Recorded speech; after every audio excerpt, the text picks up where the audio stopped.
여러분, 혹시 이런 숫자를 본 적 있으십니까?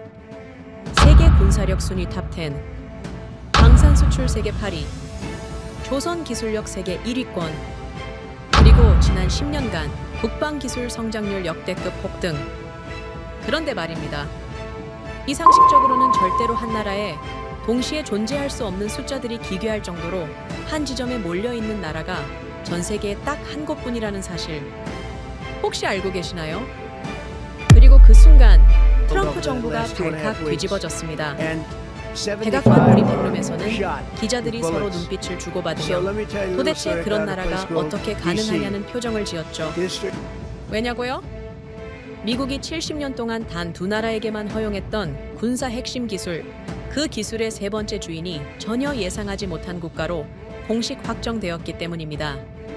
국제사회가 최근 몇 년 동안 그 나라를 주목하는 이유는 단순한 성장이 아니었습니다. 전쟁을 막기 위해, 생존을 위해, 그리고 더 큰 위협을 억제하기 위해 그 나라는 지난 수십 년 동안 완전히 다른 길을 걸어왔죠. 미국을 놀라게 하고 일본을 자극하며 중국까지 긴장시키는 나라. 그 나라는 바로 대한민국입니다. 지금부터 그 놀라운 현장 속으로 들어가 보시죠. 미국에서 날아온 충격적인 이야기. 바로 시작합니다. 그리고 지금 어디에서 시청하고 계신지 댓글로 남겨주세요. 여러분의 이야기도 듣고 싶습니다. 그 전에 잠깐 1초 만에 누를 수 있는 좋아요 버튼을 꾹 눌러주시면 영상 제작에 큰 힘이 됩니다. 그럼 바로 사연 시작하겠습니다. 기르던 개도 주인을 향해 짖지 않습니다. 그런데 어느 나라는 은혜를 원수로 갚는 짐승 같은 나라라고요? 여러분, 이 말이 어디서 나왔을까요? 하버드 대학교입니다. 세계 최고 명문대 강의실에서 한 일본 유학생의 입에서 터져나온 망언이었죠. 저는 그 현장에 있었습니다. 안녕하세요. 제 이름은 레이크 월콧이라고 합니다. 그날 강의실은 순식간에 얼어붙었고 그 후 벌어진 일은 제 인생을 바꿔놓았어요. 하버드 대학교 국제관계학과에 입학한 건 제게 특별한 의미가 있었습니다. 할아버지께서 베트남전에 참전하셨거든요. 어렸을 때부터 할아버지 무릎에 앉아 듣던 그 이야기들이 제 인생의 방향을 완전히 바꿔놓았죠. 레이크, 한국군은 달랐단다. 그들의 눈빛엔 불꽃이 있었어. 전투에서는 맹호였지. 할아버지의 목소리가 지금도 귀에 생생합니다. 할아버지는 베트남 정글에서 함께 싸웠던 한국군 병사들을 평생 잊지 못하셨어요. 미국 정부도 인정했던 그들의 전투력, 그 속에 숨겨진 비밀이 뭔지 저는 늘 궁금했습니다. 그래서 동아시아 군사력을 연구하고 싶었고, 특히 한국군에 대해 더 깊이 알고 싶었죠.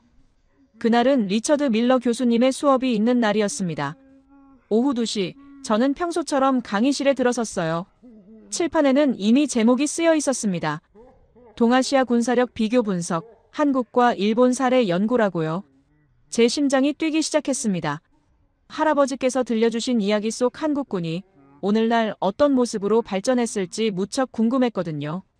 강의실에는 80명이 넘는 학생들이 자리를 채우고 있었어요. 미국 학생들이 대부분이었지만 유럽뿐만 아니라 아시아에서 온 학생들도 꽤 많았습니다. 그 중에서 제 눈에 띈 건 앞자리에 앉아있던 일본 유학생들이었죠. 특히 이타루라는 학생은 항상 교수님께 질문을 많이 하는 모범생처럼 보였습니다. 겉으로는 예의 바르고 조용했지만 한국 관련 주제가 나올 때면 묘한 불편함을 드러내곤 했어요. 그날도 마찬가지였습니다. 수업이 시작되기 전 이타루는 옆에 앉은 다른 일본 학생들과 작은 목소리로 뭔가를 나누고 있었습니다. 그들의 시선은 칠판에 한국이라는 글자를 향해 있었고 표정이 굳어 있었어요. 저는 그때 이미 느꼈습니다. 오늘 수업은 평범하게 끝나지 않을 거라고요. 어쩌면 제가 오랫동안 궁금해했던 진실을 마주하게 될지도 모른다는 예감이 들었어요. 리처드 밀러 교수님이 강의실에 들어오셨습니다.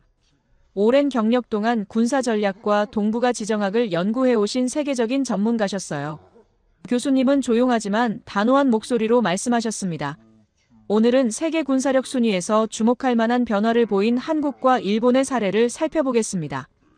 저는 노트북을 펴고 열심히 강의 내용을 기록하기 시작했어요. 교실 분위기가 미묘하게 달라지기 시작했죠. 이타루는 평소와 달리 손을 들어 질문하지 않았지만 노트북에 뭔가를 빠르게 타이핑하며 간간히 고개를 절레절레 흔들었습니다. 그의 표정에서 불편함이 역력히 드러났어요. 여러분, 그 순간 저는 느꼈습니다. 무언가 심상치 않은 일이 벌어질 거라고요. 교수님이 첫 번째 슬라이드를 띄우셨습니다. 화면에는 글로벌 파이어파워라는 제목과 함께 세계 군사력 순위가 나타났는데 거기엔 충격적인 숫자가 있었어요. 대한민국 세계 군사력 순위 5위라고 적혀 있었고 일본은 7위였습니다. 순간 강의실 분위기가 발칵 뒤집어지기 시작했어요. 몇몇 학생들은 서로 눈빛을 주고받으며 놀라움을 감추지 못했습니다. 유럽 출신 학생 한 명이 작은 목소리로 중얼거렸죠. 한국이 일본보다 위라고요. 이게 정말입니까? 하지만 이타루의 얼굴은 점점 더 굳어져 갔습니다. 교수님은 계속해서 설명하셨어요. 한국의 군사력 지수는 지난해 6위에서 한 계단 상승한 결과입니다. 2016년 11위에서 시작해 꾸준히 상승해온 거죠. 전 세계가 주목하는 놀라운 성장세라고 하셨습니다. 구체적인 수치들이 하나씩 등장했어요. 국방비 500억 달러로 세계 12위, 전차 2200여 대, 장갑차 3100여 대, 전투기 400여 대, 헬기 700여 대라고요. 저는 숨을 죽이고 화면을 바라봤습니다. 이타루는 손가락으로 책상을 두드리며 안절부절 못하는 모습이 역력했고 이렇게까지 구체적인 수치들이 나열되는데도 이타루의 표정은 인정하지 못하겠다는 듯 일그러져 있었어요. 교수님이 다음 슬라이드를 띄우셨습니다. K2 흑표 전차 세계 최고 수준의 기동성과 화력을 자랑합니다. 폴란드를 비롯한 유럽 국가들이 앞다투어 도입하고 있죠. 한국형 전투기 KF-21 스텔스 설계와 초음속 순항 능력을 갖췄습니다. 블루건 레이저 무기, 발사 비용 2,000원에 명중률 100%라고요. 저는 할아버지께서 들려주신 베트남전 당시 한국군의 이야기를 떠올렸습니다. 그때도 그들은 뛰어났지만 오늘날은 차원이 다른 수준이었죠. 바로 그 순간이었습니다. 이타루가 참지 못하고 손을 번쩍 들었어요. 교수님께서 그를 지목하셨죠. 그리고 이타루의 입에서 그 충격적인 말이 터져 나왔습니다. 교수님, 한국이라는 나라가 어떤 곳인지 우리 모두를 위해 말씀드리겠습니다. 그의 목소리엔 조롱이 가득 섞여 있었어요. 일제강점기 때는 총 하나 제대로 만들지 못하던 나라 아닙니까? 우리 일본이 근대화를 시켜준 은혜도 모르는 국가입니다. 기르던 개도 주인을 향해 짖지 않는데 이 나라는 은혜를 원수로 갚는 짐승 같은 나라입니다. 교실 전체가 순식간에 얼어붙었어요. 저는 제 귀를 의심했습니다. 하버드 대학교 강의실에서, 그것도 세계 최고 명문대에서 이런 말이 나올 줄은 꿈에도 몰랐죠. 몇몇 학생들은 입을 벌린 채 멍하니 이타루를 바라봤습니다. 유럽 출신 학생 한 명은 고개를 저으며 믿을 수 없다는 표정을 지었어요. 중국 유학생 한 명은 작은 목소리로 중얼거렸죠. 저건 너무 심한 거 아닙니까? 리처드 밀러 교수님의 눈빛이 매섭게 변했습니다. 교수님은 잠시 침묘를 지키셨어요. 그 침묵이 영원처럼 길게 느껴졌습니다. 여러분, 그 순간 저는 알았어요. 오늘 수업이 전혀 예상치 못한 방향으로 흘러가게 될 거라는 걸요. 할아버지께서 들려주신 이야기들, 한국군에 대한 제 관심, 그리고 지금 이 순간의 충격적인 망언까지 모든 것이 한 곳으로 모이고 있었습니다. 교수님이 천천히 입을 여셨어요. 이타루 군, 당신의 무지한 편견을 듣기 전에 현대 한국 군사력의 실제 현황을 먼저 살펴보는 게 좋겠군요. 교수님의 목소리는 차갑고 단호했습니다. 그리고 결국 스크린이 전환되기 시작했죠. 저는 그 순간을 절대 잊지 못할 겁니다. 교수님의 표정에서 격분이 느껴졌어요. 하지만 동시에 냉정함도 있었습니다. 이타루는 자신이 방금 무슨 말을 했는지, 그것이 어떤 결과를 불러올지 전혀 모르고 있었죠. 교실 안 80여 명의 학생들 모두가 숨을 죽이고 다음 순간을 기다렸습니다. 전 세계 최고의 군사 전문가가 지금부터 무엇을 보여줄 것인가? 그 기대감과 긴장감이 강의실을 가득 채웠어요. 저는 노트북 화면을 응시하며 생각했습니다. 할아버지, 오늘 저는 당신이 말씀하신 한국군의 진짜 모습을 보게 될 것 같습니다. 그리고 이 일본 학생은 자신의 무지함을 뼈저리게 깨닫게 되겠죠. 교수님이 천천히 화면을 전환하셨습니다. 스크린에 불타는 건물들과 약탈당하는 상점들의 사진이 나타났어요. 1992년 4월, LA 폭동이었습니다. 저는 그 사건에 대해 어느 정도 알고 있었어요. 로드니 킹 사건으로 촉발된 미국 역사상 최악의 폭동 중 하나였으니까요. 하지만 교수님이 보여주신 사진들은 제가 알던 것과는 다른 이유로 충격적이었습니다. 불타는 LA 한복판에서 옥상에 서 있는 한인들의 모습이 보였어요. 그들은 소총과 산탄총을 들고 거리를 내려다보고 있었습니다. 교수님이 말씀하셨어요. 1992년 4월 29일 로드니 킹 사건 판결 직후 LA에 폭동이 발생했습니다. 하지만 숨겨진 진실이 있었다고 하셨어요. 두순자 사건을 빌미로 언론이 한인 사회를 집중 공격했고 경찰은 의도적으로 한인타운을 방치했다는 겁니다. 저는 화면을 응시했습니다. 교수님은 당시 상황을 낱낱이 파헤쳐 보여주기 시작했어요. 경찰은 한인타운 진입을 거부했고 소방차도 오지 않았습니다. 말도 안 되는 일이었어요. 미국 땅에서, 그것도 LA 한복판에서 시민들을 완전히 버린 겁니다. 하지만 놀라운 건 한인들의 대응이었어요. 그들은 스스로를 지키기 시작했습니다. 교수님이 새로운 슬라이드를 보여주셨는데 한인 자경단의 조직도가 나타났어요. 3층 건물 옥상에는 저격수들이 배치되어 있었습니다. 거리에는 순찰대가 구역을 나눠 담당했어요. 본부에서는 무전기로 실시간 상황을 통제하고 있었습니다. 저는 할아버지께서 들려주신 베트남전 이야기를 떠올렸어요. 이건 단순한 시민들의 저항이 아니었습니다. 전문적인 군사훈련을 받은 이들의 체계적인 작전이었어요. 교수님의 설명이 이어졌습니다. 한인들은 자신들의 영역을 마치 군사 요새처럼 만들었다고 하셨어요. 전략적 요충지를 장악하고 체계적인 방어선을 구축했다는 겁니다. 이건 한국의 군사 문화가 얼마나 강력한지를 보여주는 증거라고 하셨어요. 저는 숨을 죽이고 들었습니다. 교실 안다른 학생들도 마찬가지였어요. 이타루는 고개를 숙인 채 아무 말도 하지 못하고 있었습니다. 가장 충격적인 것은 그들의 전투력이었어요. 교수님이 새로운 자료를 보여주셨습니다. 한인 자경단 중 상당수는 한국 특수부대 출신이었다는 겁니다. 그들은 옥상에서 정확한 저격으로 폭도들의 접근을 차단했어요. 당시 현장 사진이 스크린에 떴는데 소총과 산탄총, 글록 17을 든 한인들의 모습에서 전문적인 군인의 면모가 엿보였습니다. 교수님이 강조하셨어요. 이들은 단 한 명의 사상자도 내지 않고 정확한 경고 사격으로 한인타운을 지켜냈다고 하셨습니다. 이건 전술적으로 불가능에 가까운 성과였어요. 더욱 놀라운 건 조직력이었습니다. 교수님이 지도를 펼치셨어요. 한인들은 마치 전시작전하듯 한인타운을 여러 구역으로 나누고 각 구역마다 책임자를 배치했다고 하셨습니다. 무전기로 실시간 상황을 공유하며 마치 하나의 군부대처럼 움직였다는 겁니다. 저는 할아버지의 말씀이 떠올랐어요. 한국군은 달랐단다. 그들의 눈빛엔 불꽃이 있었어. 바로 그 정신이 LA 거리에서 다시 한번 재현된 겁니다. 이타루가 손을 들었습니다. 그의 목소리엔 여전히 불복이 섞여 있었어요. 그건 그저 운이 좋았던 거 아니냐는 식으로 말했습니다. 폭도들이 무서워서 도망간 것일 수도 있지 않느냐고 했어요. 교수님은 고개를 저으셨습니다. LA 경찰 보고서에 따르면 한인타운은 가장 격렬한 공격을 받은 지역이었다고 하셨어요. 하지만 다른 지역과 달리 조직적으로 방어에 성공했다는 겁니다. 이건 결코 우연이 아니었습니다.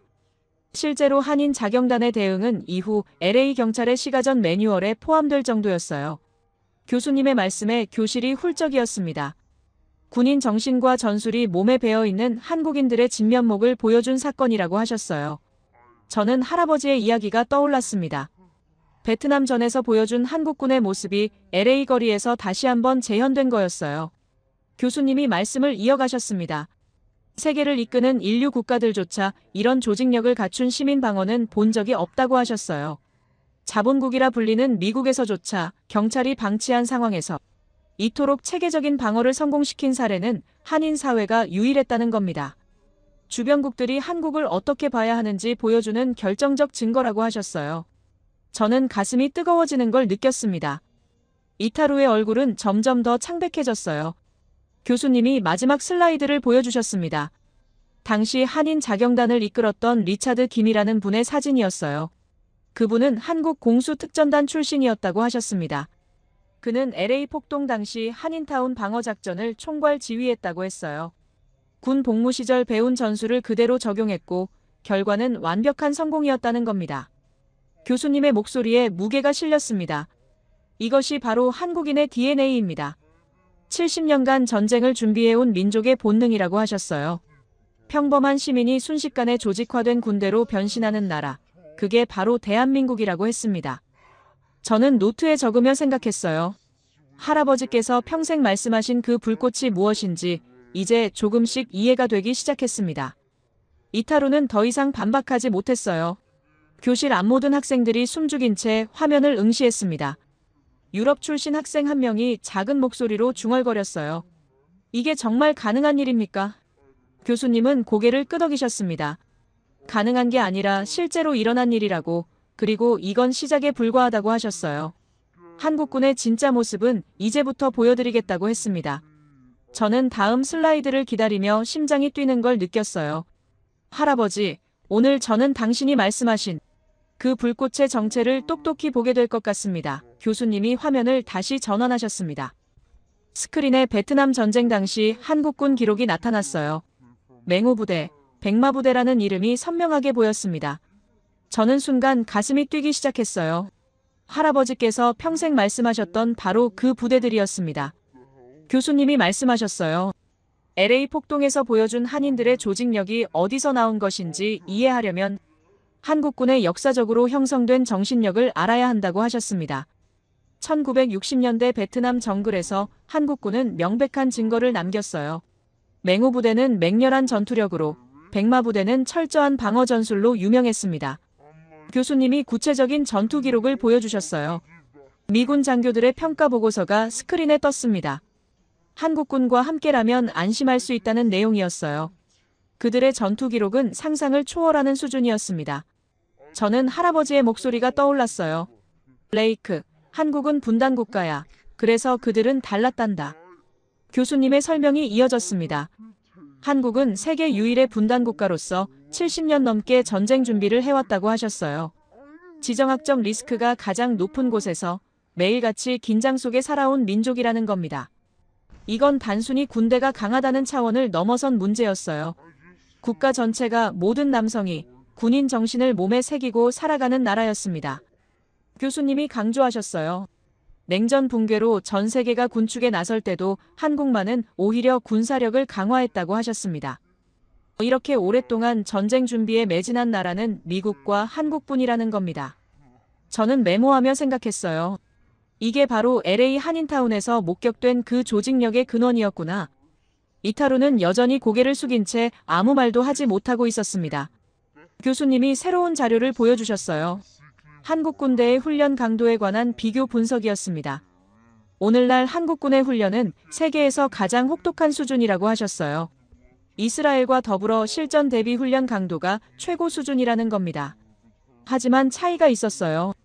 이스라엘은 주변국과의 산발적 분쟁이지만 한국은 세계 4위 군사력을 가진 북한과 대치하고 있다는 겁니다. 교수님의 말씀에 무게가 실렸습니다. 이건 단순한 훈련이 아니라 생존의 문제라고 하셨어요.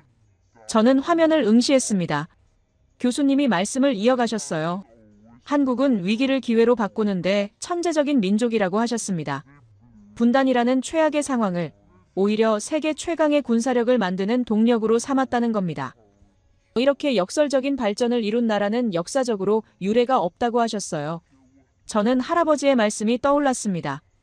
그들의 눈빛엔 불꽃이 있었어. 그건 생존에 대한 의지였단다. 이타루가 또다시 손을 들었습니다. 그의 목소리엔 여전히 불복이 섞여 있었어요. 하지만 교수님, 일본이 근대화를 시켜주지 않았다면 한국은 지금도 후진국 아니겠습니까?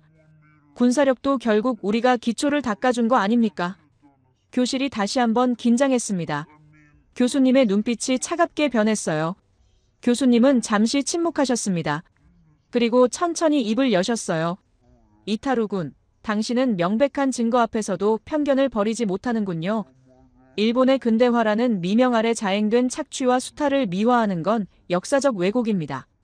더 중요한 건 한국이 보여준 정신력과 단결력은 그 어떤 외부의 도움으로도 만들어질 수 없다는 겁니다.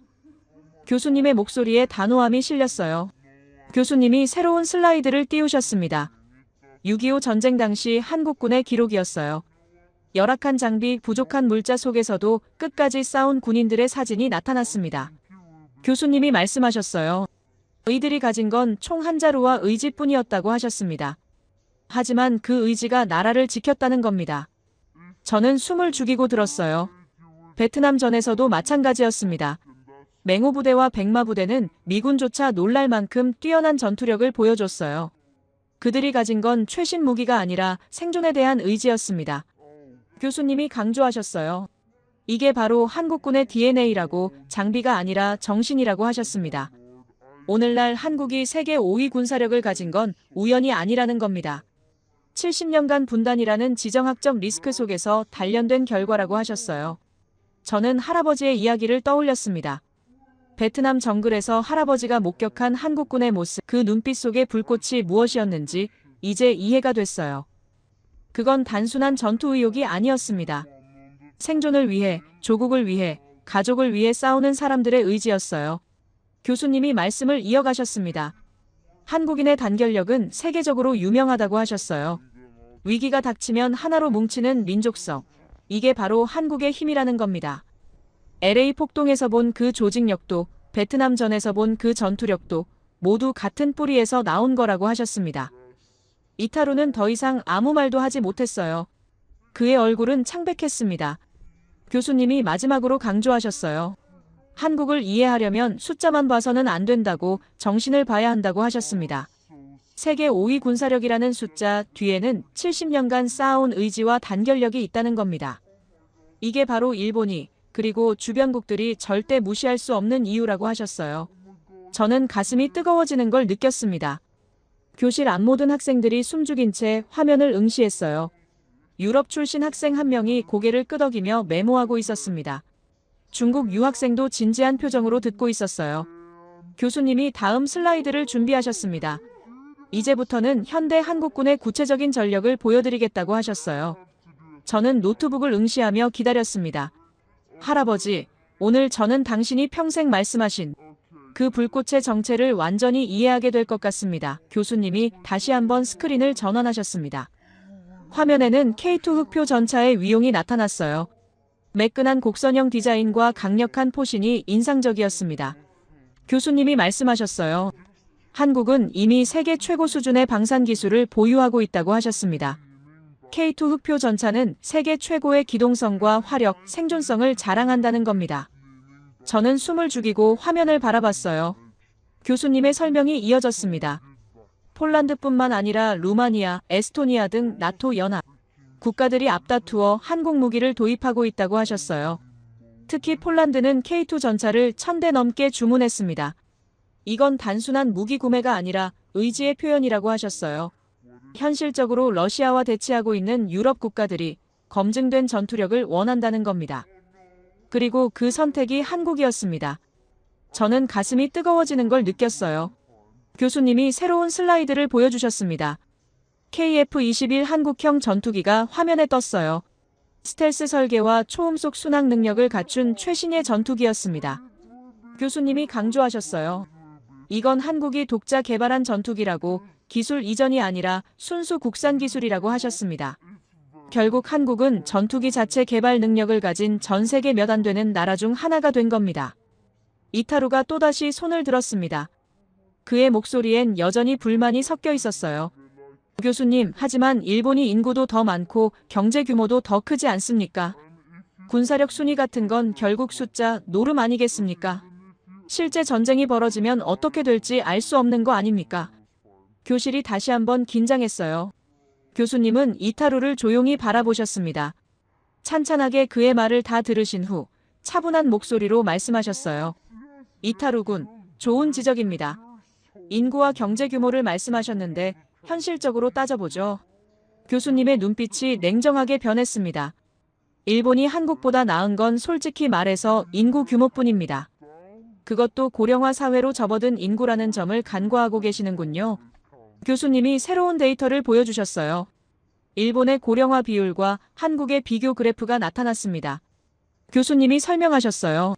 지속 가능한 발전이 없는 인구는 오히려 국가의 짐이 된다고 하셨습니다. 일본은 현실적으로 혁신보다는 현상 유지에 급급한 사회 구조를 가지고 있다는 겁니다. 발전하는 것보다 현재의 삶을 계속 가지고 나아가려는 경향이 강하다고 하셨어요.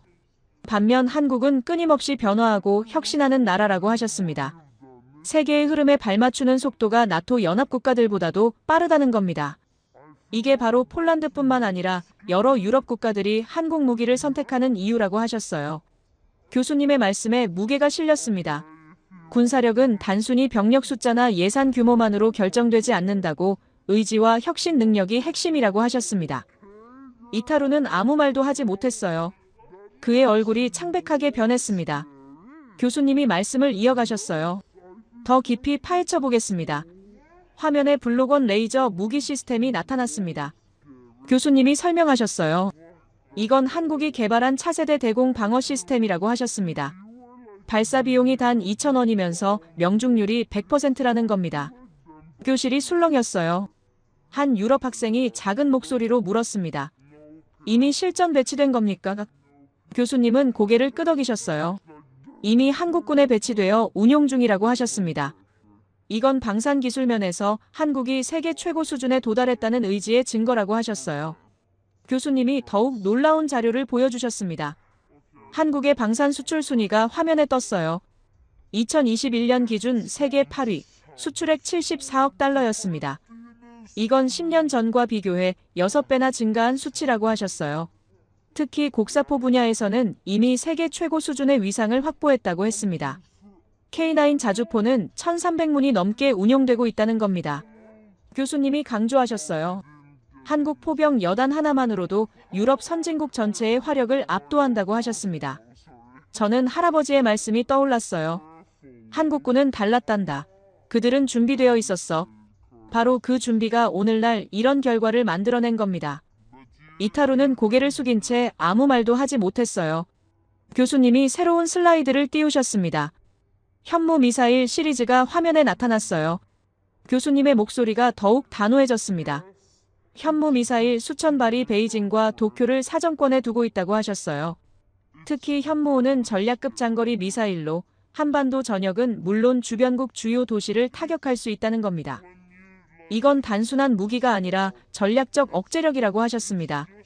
교수님이 말씀을 이어가셨어요. 일본은 2차 대전 이후 중장거리 미사일 자체를 보유하지 못하고 있다고 하셨습니다.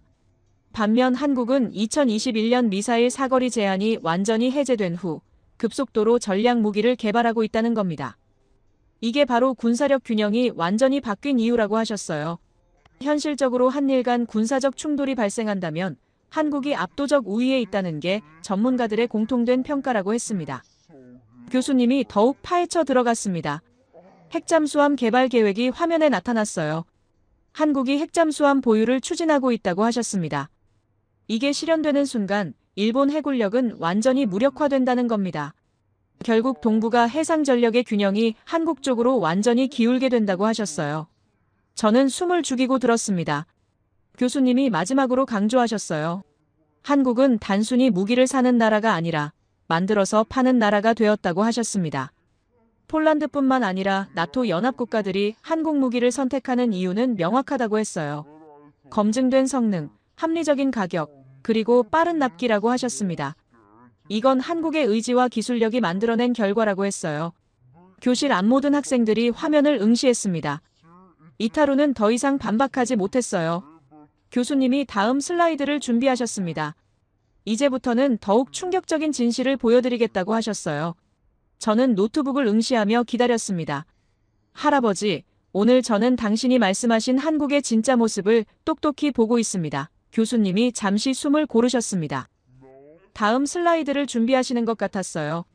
그런데 바로 그 순간이었습니다. 이타루가 자리에서 벌떡 일어났어요. 그동안 쌓였던 분노가 폭발하듯 터져나왔습니다. 그의 목소리는 떨리고 있었어요. 교수님, 아무리 그래도 한국에는 결정적인 약점이 있지 않습니까? 교실 전체가 다시 한번 긴장했습니다. 이타루의 얼굴은 붉게 상기되어 있었어요. 그는 숨을 몰아쉬며 말을 이어갔습니다. 한국의 군사력이 세계 5위라는 건 실체가 없는 숫자에 불과합니다. 한국은 5위고 북한은 34위인데 그 속에 숨겨진 진실을 낱낱이 파헤쳐보면 전혀 다른 양상이 드러날 겁니다.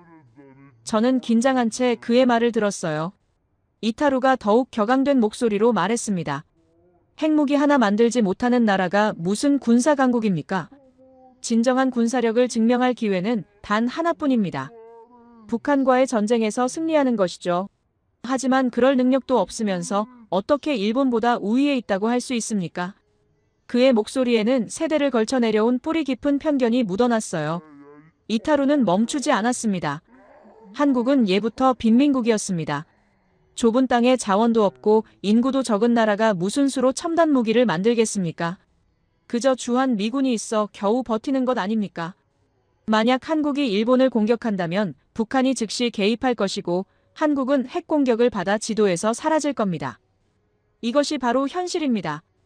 그의 망언은 계속되었어요. 교실 안의 분위기가 얼어붙었습니다. 몇몇 학생들은 고개를 저으며 불쾌함을 감추지 못했어요. 유럽 출신 학생 한 명은 작은 목소리로 중얼거렸습니다. 저건 너무 심한 거 아닙니까? 중국 유학생도 미간을 찌푸린 채 이타루를 바라봤어요.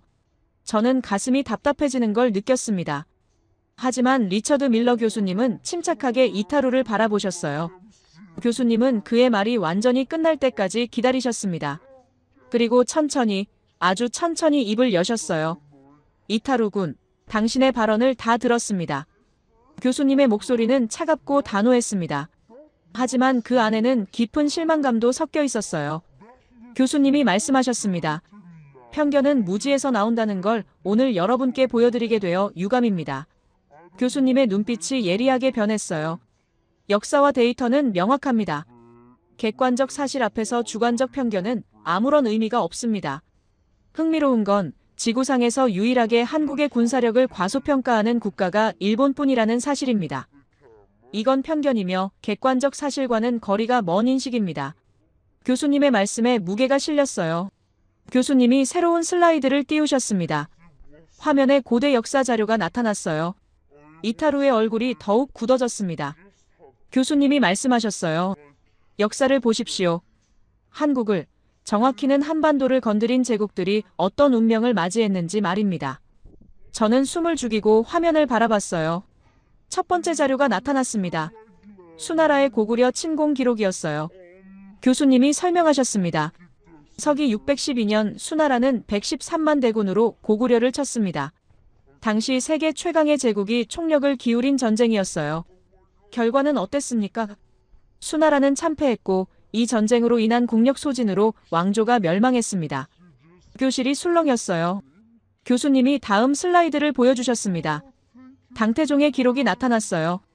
당태종은 아버지 수양제의 실패를 보고도 고구려를 침공했습니다. 하지만 그 역시 안시성에서 참패했고 돌아가기 전 유언을 남겼습니다. 두 번 다시 고구려를, 한반도를 건들지 말라고 말입니다. 교수님의 목소리에 힘이 실렸어요. 세계를 호령하던 당태종조차 인정한 한반도의 저항 정신입니다. 저는 가슴이 뜨거워지는 걸 느꼈어요. 할아버지께서 들려주신 이야기들과 지금 교수님의 설명이 하나로 연결되고 있었습니다. 이타루는 창백한 얼굴로 화면을 바라보고 있었어요. 교수님이 세 번째 슬라이드를 띄우셨습니다. 임진왜란 기록이었습니다. 저는 이타루의 표정을 힐끗 봤어요. 그의 손이 떨리고 있었습니다. 교수님이 차분하게 설명하셨어요. 1592년 도요토미 히데요시는 20만 대군으로 조선을 침략했습니다. 일본은 당시 전국시대를 통일한 직후였고 군사력이 절정에 달해 있었어요. 초반에는 빠르게 진격했습니다. 하지만 결과는 어땠습니까? 7년간의 전쟁 끝에 일본군은 퇴각했고 도요토미 정권은 붕괴했습니다. 교수님이 강조하셨어요. 이후 일본은 200년간 쇄국 정책에 들어갔습니다. 한반도를 건드린 대가가 이토록 컸던 겁니다. 이타루는 아무 말도 하지 못했어요. 그의 얼굴에서 모든 혈색이 사라졌습니다. 교수님이 말씀을 이어가셨어요. 역사적으로 한반도를 침범한 세력은 예외 없이 큰 대가를 치렀습니다. 왜 그랬을까요? 교수님이 답을 주셨습니다. 한반도의 지정학적 위치도 있지만 더 중요한 건 그곳에 사는 사람들의 정신이었습니다. 생존을 위해, 조국을 위해 끝까지 싸우는 민족의 의지였어요. 그 의지는 고구려 시대부터 오늘날까지 면면이 이어져 내려오고 있습니다.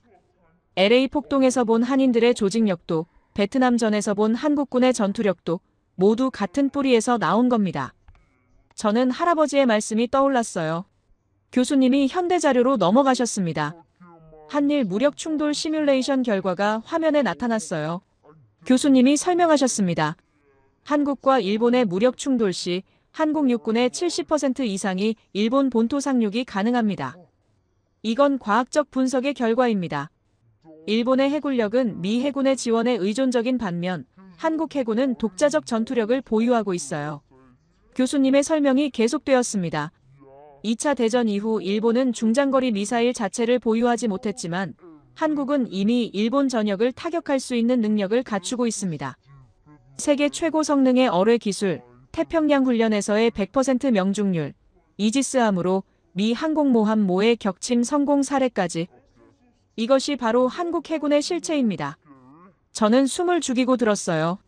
교수님이 공군력 측면을 설명하셨습니다. 2005년 이후 한국의 전투기는 대부분 최신형으로 교체되었으며 실전 전투력에서 전혀 다른 양상을 보여주고 있습니다. 주한 미군과 주일 미군 관계자들의 평가도 명확해요. 한국이 움직이면 일본은 속수무책이라는 겁니다. 훈련 강도와 실전 대응 능력에서도 현격한 차이가 있습니다. 한국군이 대학생 수준이라면 일본군은 초등학생 수준에 불과하다는 평가가 지배적입니다. 교수님이 결정타를 날리셨어요. 이타루 군이 걱정하는 북한 개입 시나리오 말입니다. 미국은 오히려 북한의 개입을 기다리고 있습니다. 북한도 이런 상황을 잘 알기에 절대 개입하지 않을 겁니다. 현실적으로 한국은 지구상에서 유일하게 반세기 동안 전쟁 준비를 해온 나라이며 냉전 붕괴로 전 세계가 군축에 나설 때도 오히려 군사력을 강화했습니다. 이것이 바로 한국 군사력의 실체입니다. 교수님의 마지막 말씀이 이어졌어요. 세계 10대 군사 강국 중 미국과 한국만이 이토록 오랫동안 전쟁 준비에 매진해왔습니다. 이건 미군 국제전력 사이트나 독일, 영국의 군사 전문지에서 확인할 수 있는 사실입니다. 만약 한일 무력 충돌이 발생한다면 전 세계는 100% 한국의 승리를 예상할 겁니다. 이것이 바로 객관적 현실입니다. 교수님의 말이 끝나자 교실은 완전한 침묵에 빠졌어요. 이타루는 고개를 푹 숙인 채 아무 말도 하지 못했습니다. 그의 손은 여전히 떨리고 있었어요. 저는 가슴이 벅차오르는 걸 느꼈습니다. 할아버지, 오늘 저는 당신이 평생 말씀하신 한국의 진짜 모습을 똑똑히 보고 있습니다. 교수님이 다음 슬라이드를 준비하셨어요. 이제부터는 더욱 놀라운 진실을 보여드리겠다고 하셨습니다. 저는 노트북을 응시하며 다음을 기다렸어요. 교수님의 분석은 더욱 깊이 들어갔습니다. 숨겨진 한국의 군사력을 낱낱이 파헤치며 그 속에 담긴 실체를 드러냈어요. 스크린이 다시 한번 전환되었습니다. 교수님이 말씀하셨어요. 한국의 진정한 힘은 예비 전력에 있습니다. 교수님의 목소리에는 무게가 실렸어요. 40대부터 60대의 한국 남성들, 이들이야말로 세계가 주목해야 할 전력입니다. 스크린에 충격적인 숫자가 떠올랐습니다. 수백만 명에 달하는 예비 전력 규모였어요. 교수님이 강조하셨습니다. 이런 숫자는 단순한 통계가 아닙니다. 즉각적인 전투력으로 전환 가능한 살아있는 인력이에요. 이들은 대한민국 군대의 가장 어두운 시절을 겪은 세대입니다. 총 한 자루와 탄약 100발, 그리고 군복 한 벌이면 즉시 전투력으로 변환되는 살아있는 전력이죠.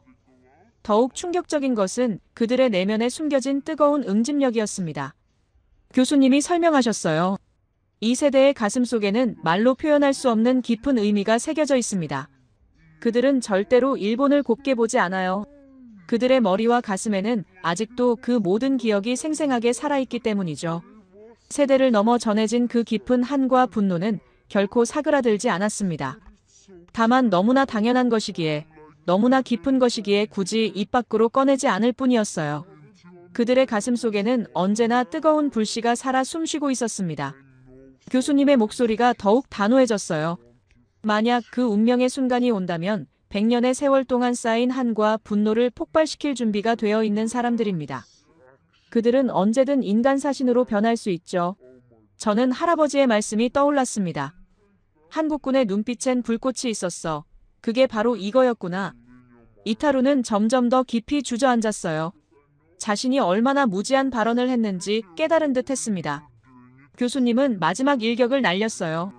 적이라면 절대로 이런 상대와 마주하고 싶지 않을 것입니다. 이것이 바로 한국 예비 전력의 진정한 파워입니다.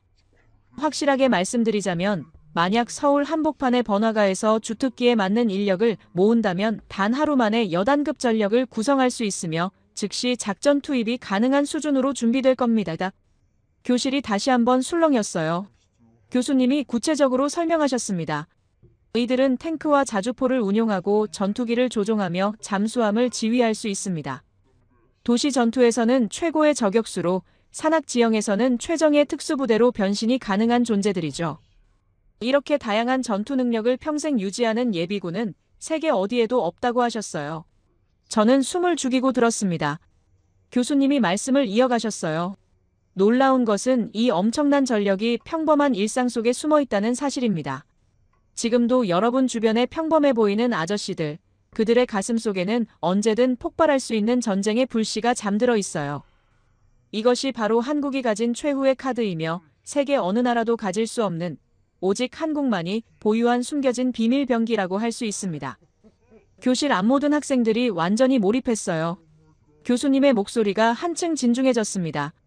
제 한국인 친구 김 교수의 이야기를 들려드리고 싶어요. 그는 57살의 한국인 예비역 공군 병장입니다. 항공정비병 출신이라며 당당히 언제나 말하면서 30개월이 넘는 긴 복무 기간을 거쳤다고 알려주었어요. 교수님의 눈빛이 깊어지며 말을 이어갔습니다. 얼마 전 그에게 물었어요. 지금도 비행 지원이 가능하냐고 물었더니 그의 대답은 단호했습니다. 지금 당장 비행장에 가도 어제 일처럼 비행 지원이 가능하다고 말하더군요. 교수님이 설명하셨어요. 그 속에 숨겨진 의미는 충격적이었습니다.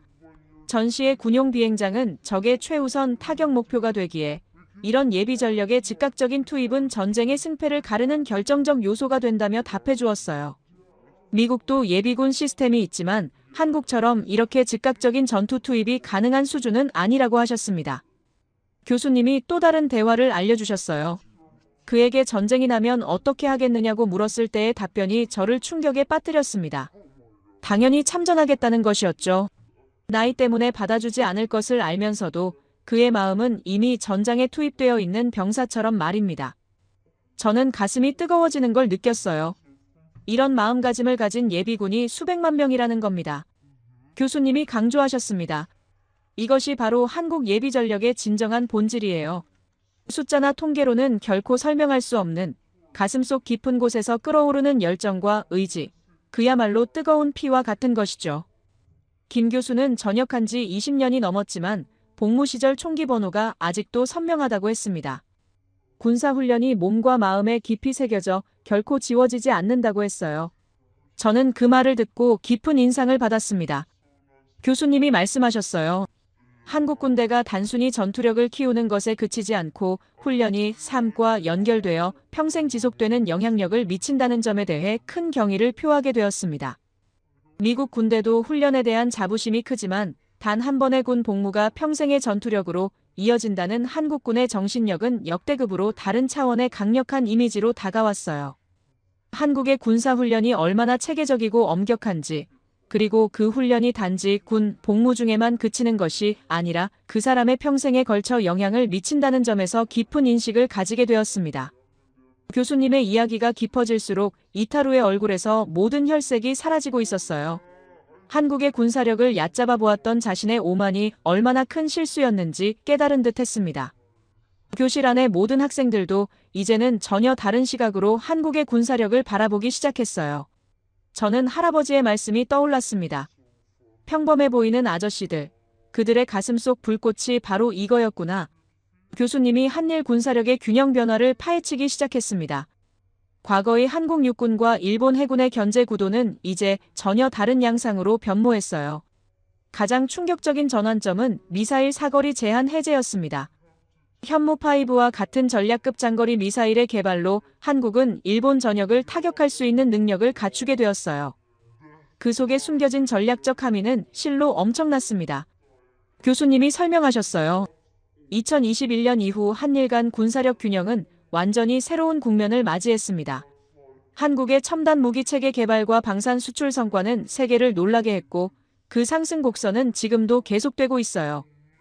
더욱 주목할 만한 것은 미래의 잠재력입니다.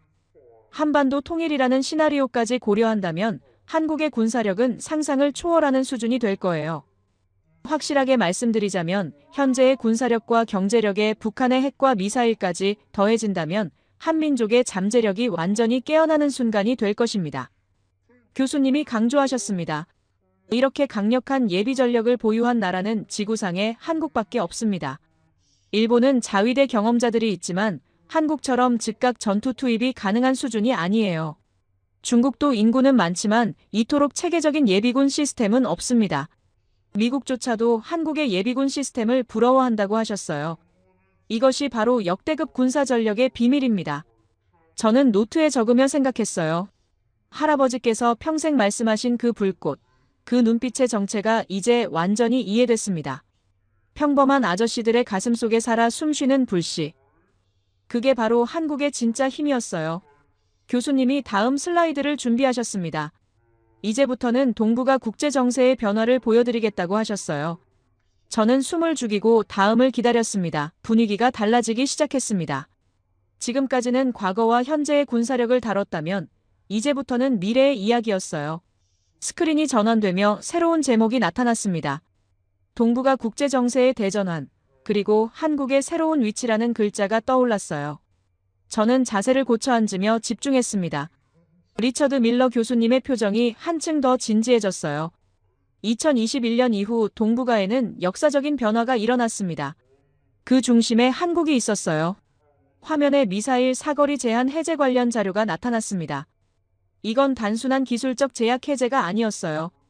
동북아 군사력 균형의 완전한 재편을 의미하는 사건이었습니다. 한국은 이제 일본 전역은 물론 주변국 주요 도시까지 타격할 수 있는 전략 무기를 보유하게 된 겁니다. 이타루의 손이 다시 떨리기 시작했어요. 그는 고개를 숙인 채 아무 말도 하지 못했습니다. 화면이 다시 전환되었어요. 그리고 거기엔 충격적인 뉴스 헤드라인이 떠올랐습니다. 트럼프 대통령, 한국 핵추진 잠수함 건조 승인이라는 제목이었어요. 교실이 발칵 뒤집어졌습니다. 몇몇 학생들이 작은 소리로 웅성거리기 시작했어요. 리처드 밀러 교수님이 천천히 설명하기 시작했습니다. 한 달 전 미국 대통령이 역사적인 결정을 내렸습니다. 한국의 핵추진 잠수함 건조를 공식 승인한 겁니다. 이건 미국이 1950년대 영국 이후 어떤 국가에도 허용하지 않았던 민감한 군사기술이에요. 미국이 영국 다음으로 한국의 기술 접근을 허용한 건 전례 없는 일입니다. 저는 숨을 죽이고 화면을 바라봤어요. 로이터 통신의 반응이 화면에 나타났습니다. 한국이 소수의 핵추진 잠수함 보유국 클럽에 들어가는 획기적 조치라며 놀라움을 표시했다고 했어요. AP통신도 충격적인 분석을 내놨습니다. 핵잠 기술은 미국이 보유한 가장 민감한 군사기밀인데 호주와의 오커스 협정에서도 직접 기술 이전은 포함되지 않았다는 겁니다. 즉, 미국이 영국 다음으로 한국의 기술 접근을 허용한 것은 전례 없는 일이라는 거였어요. 일본 산케이 신문의 반응도 나타났습니다. 핵추진 잠수함은 한국의 오랜 염원이었으며 보수 진보 정권 모두 추진했으나 번번이 좌절되었던 프로젝트라고 분석했어요. 하지만 결국 한국 정부가 미국의 방위비 절감 명분을 내세워 비원을 실현했다는 겁니다. 이타루의 얼굴이 더욱 창백해졌어요.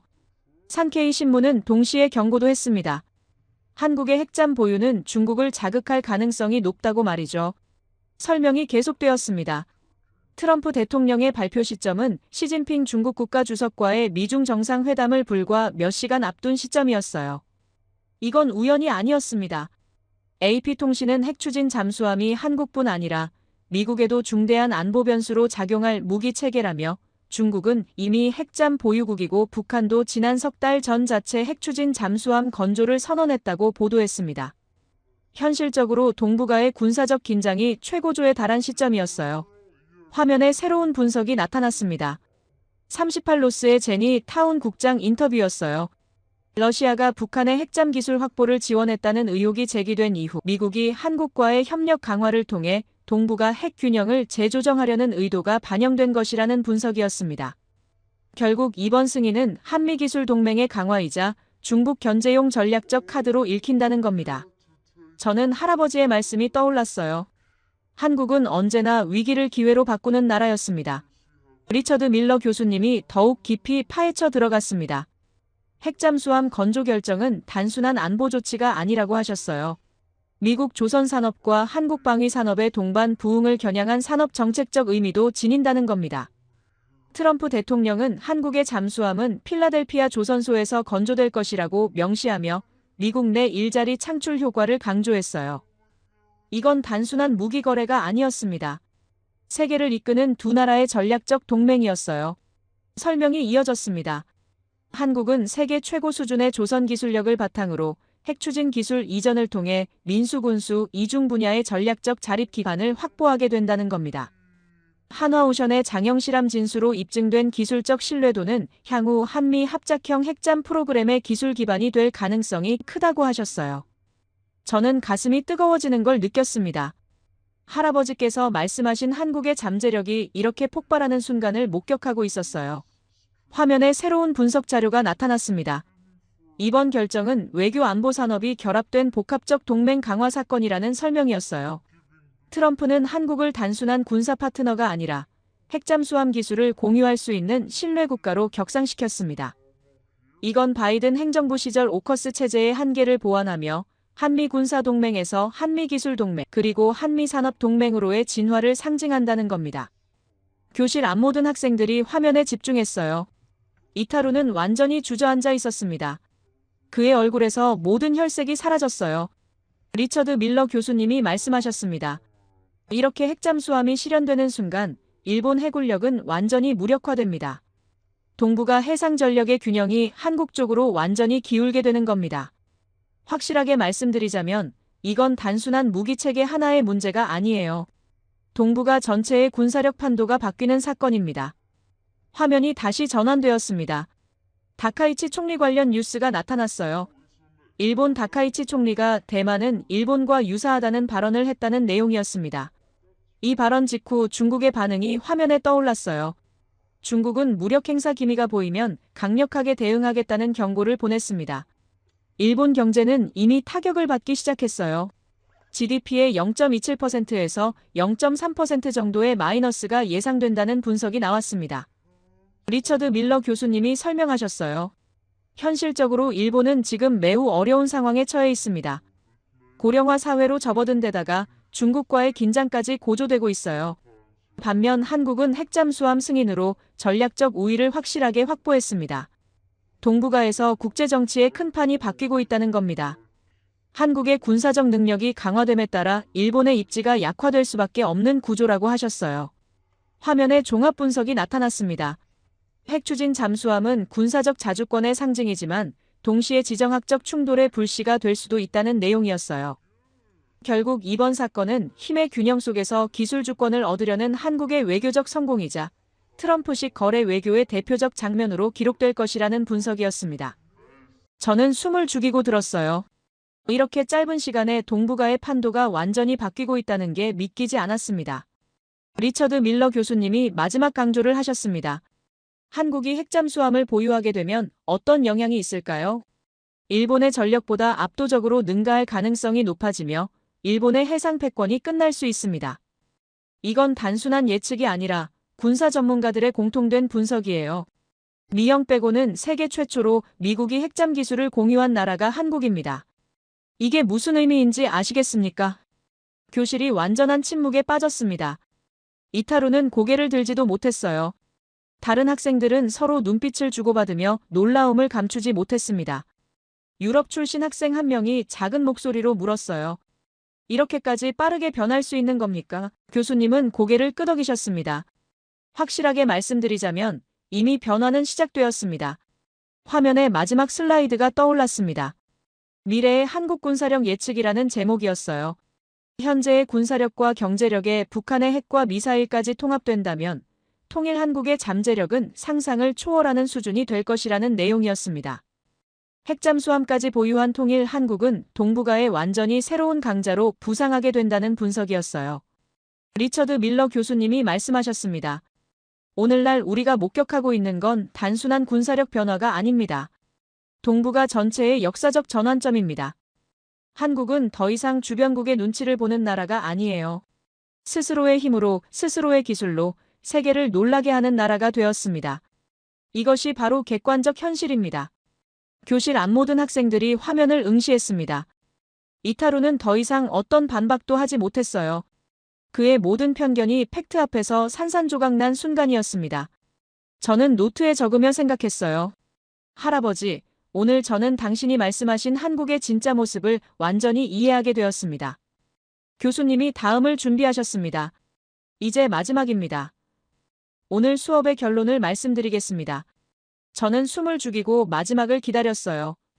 수업이 끝났습니다. 이타루는 고개를 푹 숙인 채 강의실을 떠났어요. 그의 뒷모습에는 자신의 무지와 편견을 깨달은 자의 무거움이 묻어 있었습니다. 저는 한동안 자리에서 일어날 수가 없었어요. 오늘 들은 모든 것이 제 머릿속에서 맴돌았습니다. 창밖으로 보이는 캠퍼스 풍경이 평화로웠어요. 하지만 제 머릿속은 충격적인 진실들로 가득 차 있었습니다.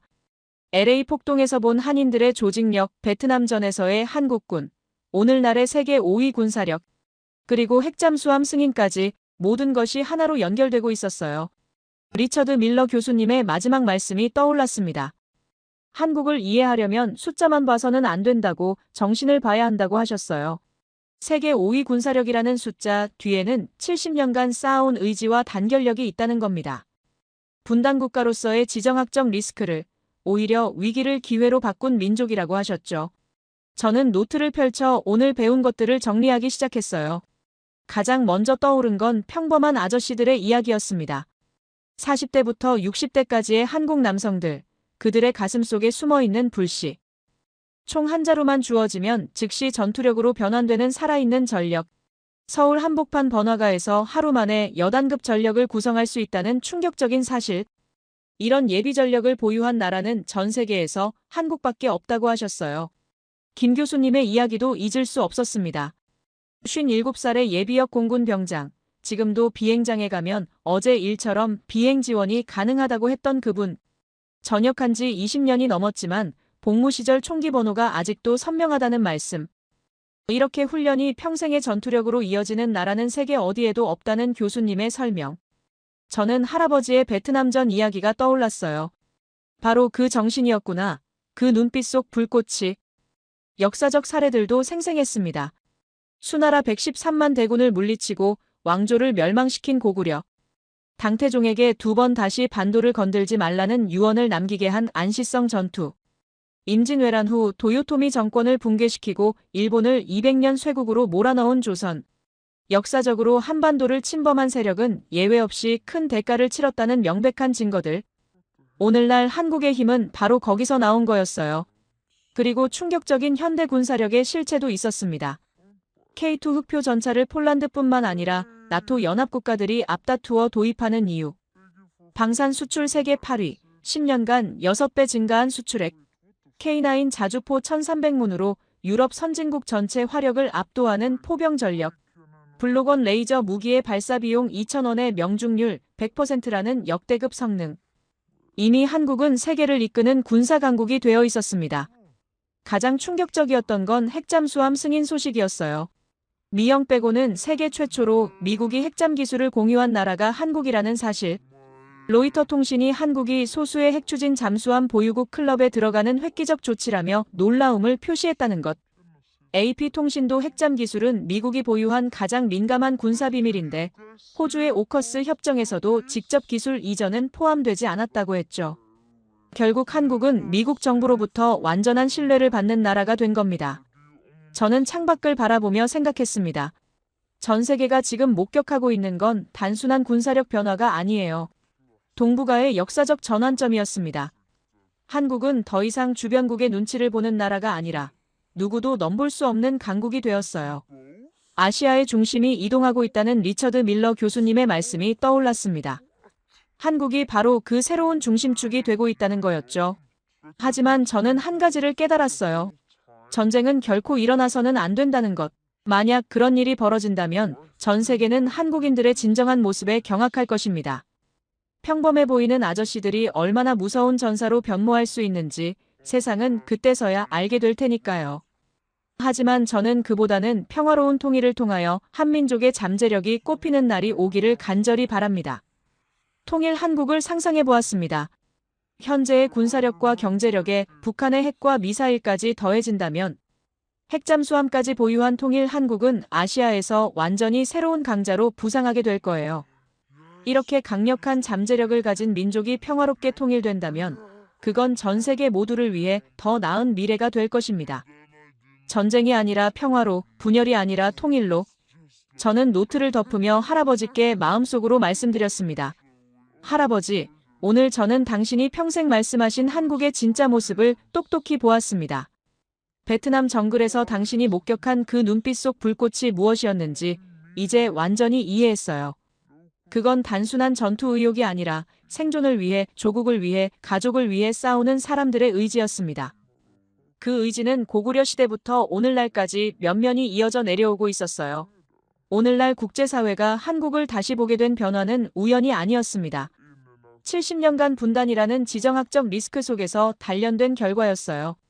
위기를 기회로 바꾸는 한국의 저력, 단결력과 정신력이 만들어낸 성과였습니다. LA 폭동에서, 베트남전에서, 오늘날의 군사력에서, 그리고 핵잠수함 승인까지 모든 것이 하나의 맥락으로 연결되어 있었어요. 저는 도서관을 나서며 다짐했습니다.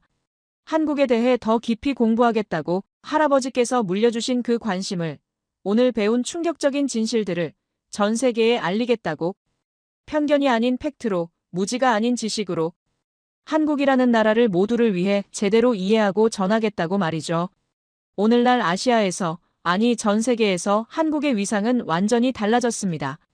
더 이상 약소국이 아니에요. 누구도 넘볼 수 없는 스스로의 힘으로 일어선 강국입니다. 그리고 그 힘의 비밀은 바로 평범한 사람들의 가슴 속에 살아 숨쉬는 불꽃이었어요. 할아버지, 당신이 옳았습니다. 한국은 정말 특별한 나라였습니다. 저의 이야기를 끝까지 들어주셔서 감사합니다. 모두 안녕히 계세요.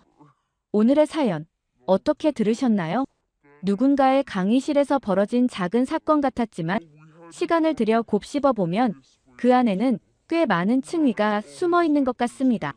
단순히 한 학생의 발언이나 한 교수의 설명으로만 끝나는 이야기가 아니라 국가의 역사와 경험, 그리고 그걸 바라보는 외부의 시선까지 뒤섞여 있는 묘한 긴장감이 있었죠. 특히 우리가 평소 당연하게 여기던 많은 것들이 사실은 누군가에게는 충격이고 또 누군가에게는 위협일 수도 있다는 사실을 새삼 느끼게 되는 사연이었습니다. 누군가는 그 나라를 과소평가하고 누군가는 그 나라를 두려워하고 또 누군가는 그 나라의 가능성에 기대를 걸기도 하죠. 결국 한 나라의 힘이라는 건 단순한 수치나 순위로 설명할 수 없는 그보다 훨씬 복합적인 무엇이라는 생각이 들었습니다. 그리고 그 안에는 늘 사람들의 기억과 경험, 자부심과 상처 같은 것들이 뒤엉켜 있더군요. 어떤 시선은 오래된 고정관념에서 나오고 어떤 판단은 변한 세계를 따라잡지 못한 채 멈춰 있기도 하고 또 어떤 놀라움은 우리가 스스로도 채 깨닫지 못했던 변화에서 비롯되기도 하죠. 어쩌면 이 이야기의 핵심은 강의실에서 벌어진 말싸움이나 충돌이 아니라 우리가 알고 있다고 믿는 것들이 얼마나 쉽게 현실과 어긋날 수 있는지, 그리고 그 틈에서 어떤 감정들이 태어나는지에 관한 부분일지도 모르겠습니다. 지금 이 순간에도 세계는 변하고 있고 누군가는 그 변화를 인정하려 하지 않고 또 누군가는 그 변화를 조용히 만들어내고 있겠죠. 어느 쪽이 옳다 그르다 말하기 어려운 문제이지만 분명한 건 세상은 늘 우리가 생각하는 것보다 훨씬 복잡하고 흥미롭게 움직인다는 점입니다. 과연 앞으로 어떤 장면들이 펼쳐질까요? 이 변화의 끝에서 어떤 결론이 기다리고 있을까요? 여러분의 생각을 아래 댓글에 남겨주세요. 그리고 감동적인 사연을 주변 사람들과 공유하고 함께 이야기 나눠보세요. 마지막으로 1초밖에 걸리지 않는 구독과 좋아요, 알림 설정은 영상 제작에 큰 힘이 됩니다. 지금까지 감동을 담아 여러분께 진심을 전하는 감동담기였습니다. 오늘 하루도 행복한 하루 보내세요.